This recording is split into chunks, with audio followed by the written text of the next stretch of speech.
World Tigers Day.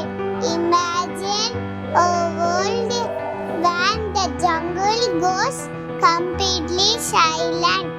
A century ago, over 100,000 wild tigers roamed our planet.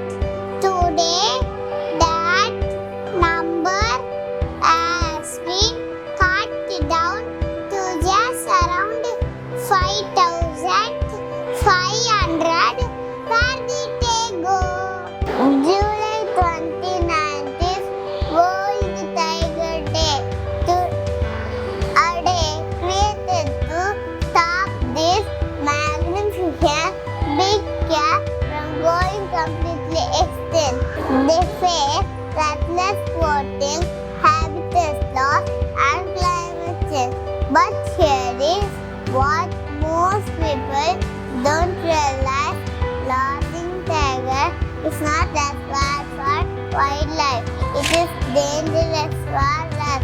Tigers are what scientists call an umbrella species. As a pest predator, they sit at the absolute top of the food chain. They control their own population, which keeps our forest healthy. Healthy forests clean our air, protect our water sources, and fight climate change.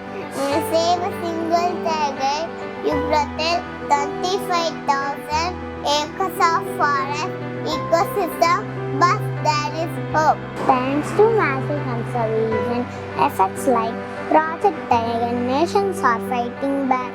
India is home to over 75% of the world wild tigers, boasting a growing population of 3,600 and the megalithic cats. It proves that human decides to protect nature. Nature bounces back. This World Tiger Day. Let's keep the rope alive.